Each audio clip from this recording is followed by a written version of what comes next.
Students, मैं हूं ज्योति शर्मा और मैं आप सभी का स्वागत करती हूँ स्मार्ट स्टडी चैनल पे।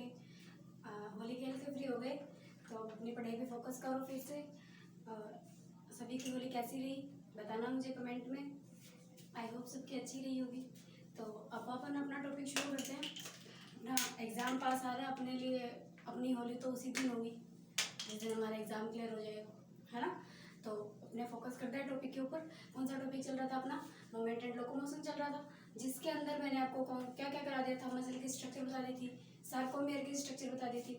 आज अपन देखेंगे कि मसल के अंदर जो कॉन्ट्रैक्शन होता है वो कैसे होता है। ठीक है, शुरू करें। देखो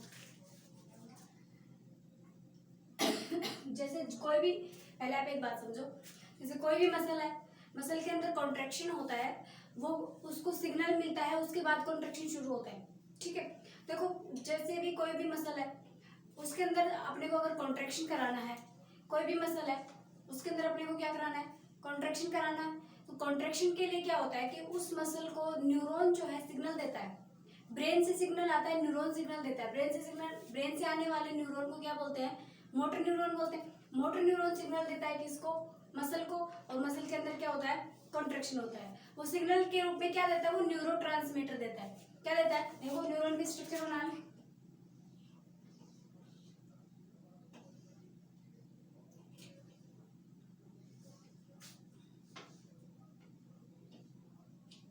न्यूरॉन की स्ट्रक्चर सभी को पता है ना। जिसको नहीं पता वो देख लो। कुछ ऐसी स्ट्रक्चर होती है न्यूरॉन की।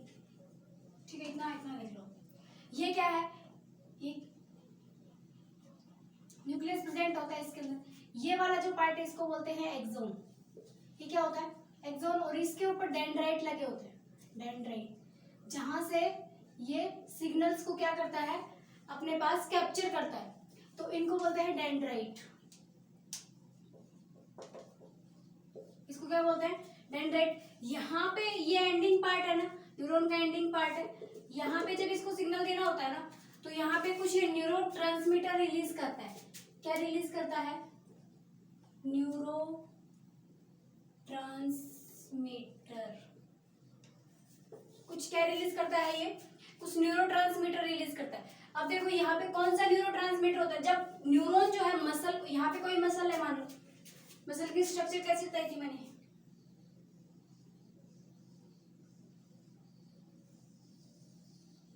ये कोई मसल है, जब ये इसको सिग्नल दे रहा है तो ये कौन सा सिग्नल देता है?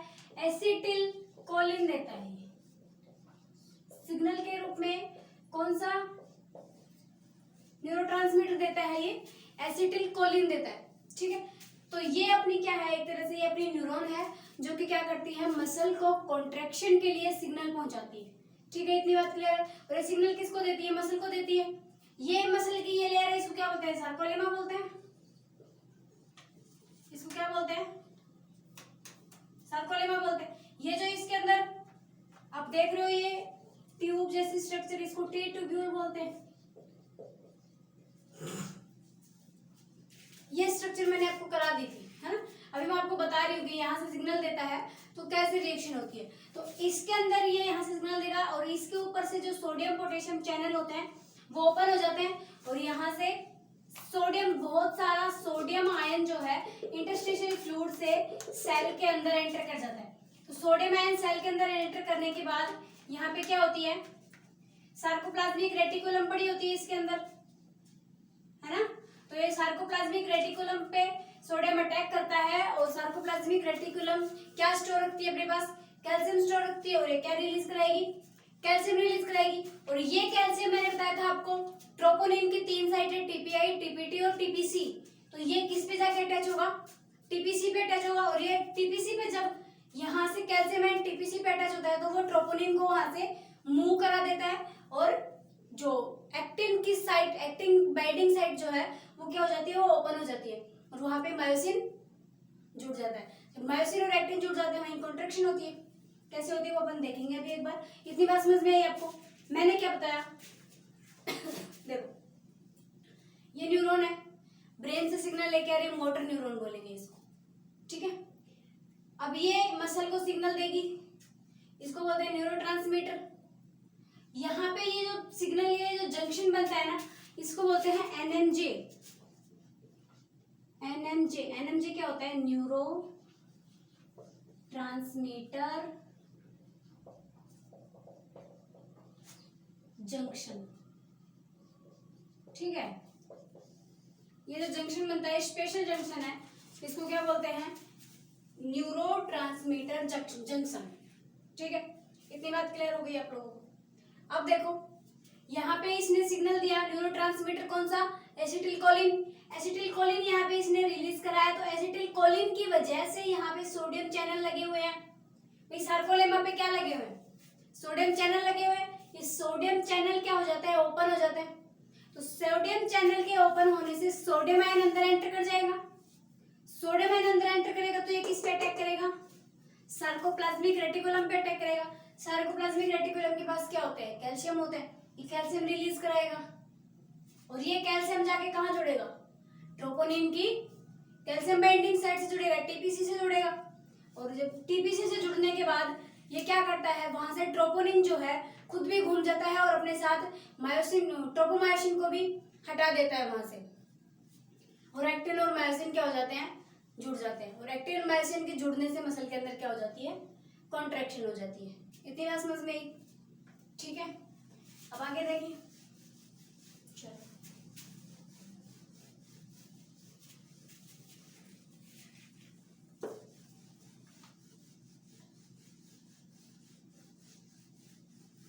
एसिटिलकोलिन जो है वो जब मसल को सिग्नल देता है ना, न्यूरॉन जब मसल को सिग्नल देता है, न्यूरॉन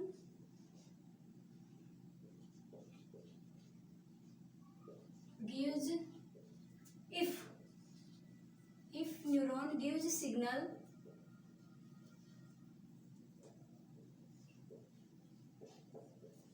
skeletal muscles,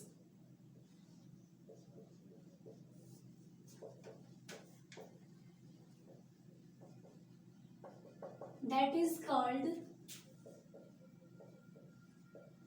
इसको क्या बोलते हैं? जब न्यूरॉन जो है वो मसल को सिग्नल देता है तो उसको क्या बोलते हैं? कौन सा न्यूरोट्रांसमीटर से देता है? वो देता है एसिटिल कोलिन। ठीक है, किससे सिग्नल देता है? एसिटिल कोलिन से सिग्नल देता है। ठीक, इतनी बात क्लियर हुई? यहाँ पे जब क्या होता है, ये ACH जो है, ACH क्या है? Acetylcholine. Acetylcholine attach होता है किससे? एसिटिल कोलिन किससे अटैच होता है? Attach to sarcolemma. सार्कोलेमा से अटैच होता है and open the sodium channels. Sodium channels क्या हो जाते हैं? ओपन हो जाते हैं। ठीक है, इतनी बात क्लियर हुई? सोडियम चैनल यहाँ पे फिर क्या हो जाते हैं? सोडियम चैनल ओपन हो जाते हैं। तो सोडियम चैनल ओपन होने से बहुत सारा सोडियम आयन अंदर एंटर कर जाएगा। सोडियम आयन अंदर एंटर करेगा तो सोडियम आयन किस पे काम करेगा? सार्कोप्लाज्मिक रेटिकुलम पे वर्क करेगा। सार्कोप्लाज्मिक रेटिकुलम से कैल्शियम आयन रिलीज होगा और वो कैल्शियम ट्रोपोनिन की टीपीसी साइड से जुड़ेगा और वहां जुड़ के वो ट्रोपोनिन और ट्रोपोमायोसिन को हटा देता है और क्या हो जाता है? मसल के अंदर कॉन्ट्रैक्शन हो जाता है। ठीक है, अब अपन उस प्रोसेस को देख ले कैसे होता है। पूरी प्रोसेस को एक बार अपन लिख ले यहाँ तक, मसल के अंदर कॉन्ट्रैक्शन कैसे होता है। देखो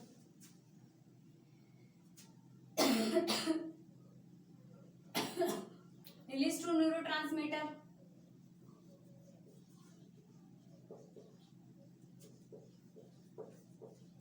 neuro transmitter at NMJ. NMJ क्या होता है? न्यूरोट्रांसमीटर जंक्शन, जहाँ पे न्यूरॉन जो है अपना सिग्नल, न्यूरॉन अपना सिग्नल मसल को देता है, उसके बीच में एक जंक्शन बनता है, उसको बोलते हैं न्यूरोट्रांसमीटर जंक्शन। ठीक है, अपना ट्रांसमीटर कहाँ रिलीज कराएगा? ACH। ये ACH है, ACH कहाँ रिलीज कराएगा? NMJ पर रिलीज करेगा। जब ACH NMJ पर रिलीज हो गया तो क्या होंगे? Binding to ACH at ACH receptor. Sarcolemma पर क्या होते हैं? ACH के रिसेप्टर होते हैं, तो ये ACH इसके रिसेप्टर से जुड़ जाएगा। अब ये इससे जुड़ने से open sodium channels, sodium channel क्या हो जाएंगे? ओपन हो जाएंगे। सोडियम चैनल ओपन होने से क्या होगा? Enter the sodium ion in sarcomere. Sarcomere के अंदर क्या एंटर कर जाएंगे? सोडियम आयन अंदर एंटर कर जाएंगे। सोडियम आयन अंदर एंटर करने से जिस जो स्ट्रेस बनती है उसको, स्ट्रेस को क्या बोलते हैं? डिपोलराइजेशन। डिपोलराइजेशन क्या होता है? मैंने आपको बताया था। डिपोलराइजेशन के अंदर क्या होता है? जब सोडियम आयन किसी भी मसल के अंदर, किसी भी सेल के अंदर एंटर कर जाते हैं और उसको एक्साइट कर देते हैं ना, तो उसको बोलते हैं डिपोलराइजेशन कंडीशन। ठीक है, इतनी बात समझ में आई आपको? तो डिपोलराइजेशन होने के बाद, डिपोलराइजेशन हो गया मसल कॉन्ट्रैक्शन मसल के अंदर, फिर क्या होगा? Calcium ion release from, calcium ion कहां से रिलीज होंगे? सार्कोप्लाज्मिक रेटिकुलम से।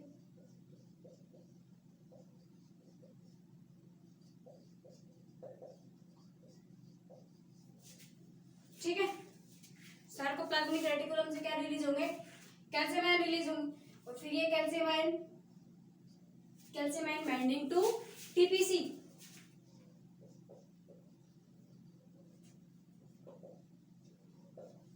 Binds to TPC.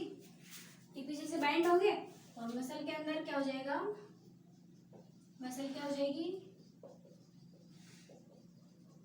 कॉन्ट्रैक्टेड हो जाएगी। मसल के अंदर क्या हो जाएगा? कॉन्ट्रैक्शन हो जाएगा।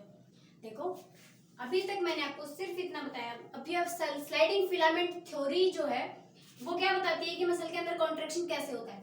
जब देखो अपने पास अब पूरी प्रोसेस जो है वो एक सार्कोमियर के अंदर हो रही है। Thick filament and thin filament दो बताए थे मैंने आपको।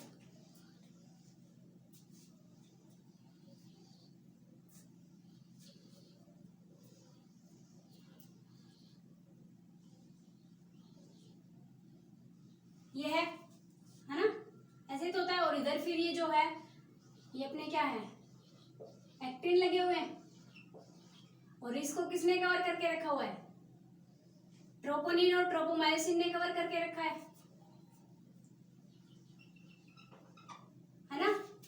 अब क्या हुआ? वहां से सार्कोप्लाज्मिक रेटिकुलम से क्या हुआ? कैल्शियम रिलीज हुआ। दिख रहा है क्या आप लोगों को साफ? सार्कोप्लाज्मिक रेटिकुलम से क्या रिलीज हुआ? कैल्शियम रिलीज हुआ, और वो कैल्शियम आके ये टीपीसी है, ये टीपीसी है। टीपीसी से आके इससे बाइंड हो गया। ठीक है, ये इससे बाइंड हो गया तो ये खुद भी घूम जाता है पूरा और इसको भी घुमा देता है। ये यहां से हट जाता है, फिर ये यहां से ओपन हो जाती है, जैसे ये यहां पहुंच गया। अब ये साइट भी ओपन हो गई, इसके यहाँ पे एटीपेज होता है इसके हेड में।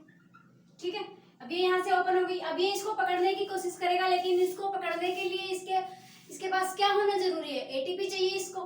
इसको एनर्जी चाहिए, इसको पकड़ने के लिए, इससे बाइंड होने के लिए एटीपी चाहिए। तो यहाँ पे एटीपी यूज होगा।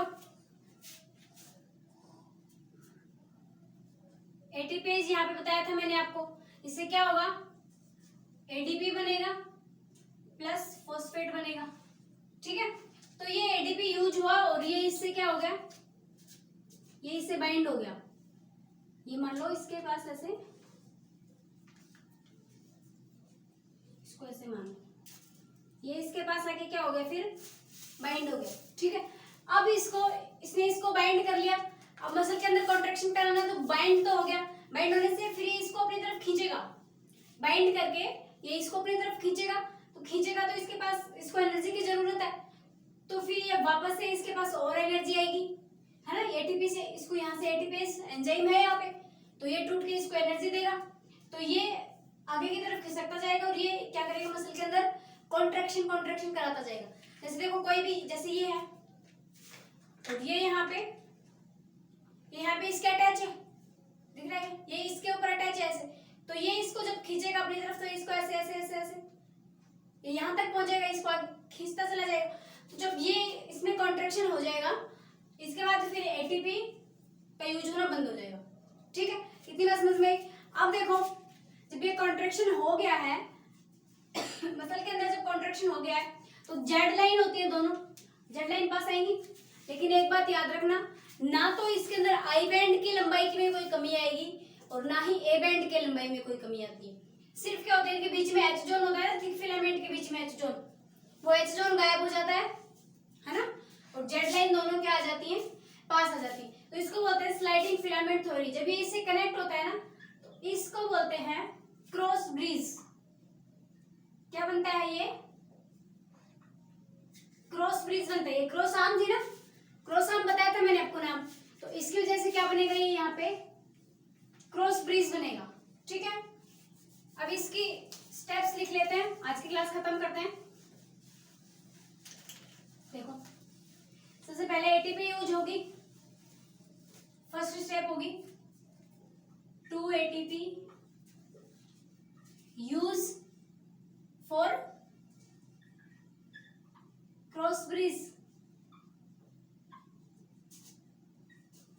क्रॉस ब्रिज किसको बोलते हैं, जब एक्टिन और मायोसिन एक दूसरे को पकड़ लेते हैं ना, एक जगह पे पकड़ लेते हैं, उस पकड़ने के स्टेप को बोलते हैं क्रॉस ब्रिज बन गया।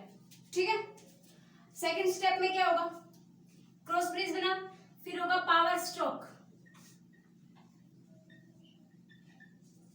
पावर स्ट्रोक क्या होता है, जब एटीपी को, जब उसने एक्टिन ने मायोसिन की साइड को पकड़ लिया है, फिर मायोसिन ने एक्टिन की साइड को पकड़ लिया है, तो अब क्या होगा, जब ये इसको छोड़ देगा, मतलब इसको पकड़ लिया इसने, इसको अपने से अटैच कर लिया, लेकिन इसको मसल के अंदर कॉन्ट्रैक्शन कराना है ना, तो ये इसको क्या करेगा, अपनी तरफ खींचने की कोशिश करेगा। तो जब ये इसे अपनी तरफ खींचेगा तो एक बार के लिए इसको एटीपी की जरूरत होगी, इसको खींचने के लिए, अपनी तरफ खींचने के लिए दोबारा से एटीपी की जरूरत होगी। तो ये एटीपी का यूज करके इसको अपनी तरफ खींचता है। तो वो एटीपी को पहले से अपने पास स्टोर रखता है, दूसरे एटीपी को पकड़ के फिर इसको छोड़ेगा, फिर दूसरे टाइप से खींचेगा इसको। ठीक है, इतनी बात समझ में आई आपको। पावर स्ट्रोक के अंदर मतलब सीधा सा याद रखो कि ये एटीपी को अपने पास स्टोर करके उसके बाद उसको बाइंड करता है। ठीक है, थर्ड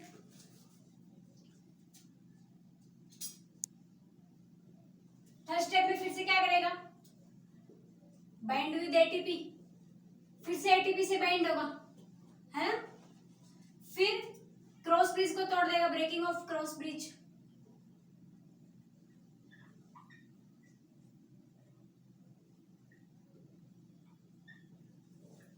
ठीक है, क्रॉस ब्रिज जब टूट जाएगा तो वापस से मसल जो है वो कैसी स्टेज में आ जाएगी, रिलैक्स स्टेज में आ जाएगी। दोनों जेड लाइन, कॉन्ट्रैक्शन स्टेज में क्या होता है, दोनों जेड लाइन पास आती हैं, लेकिन लेकिन लेकिन आप याद रखना, ए बैंड और आई बैंड की लंबाई में कोई कमी नहीं होती है, वो कम, उनकी लंबाई में ना कमी होती और ना ही वो बढ़ती है। बीच में जो मैंने आपको एच जोन बताया था, ऐसे तो बताया था मैंने आपको,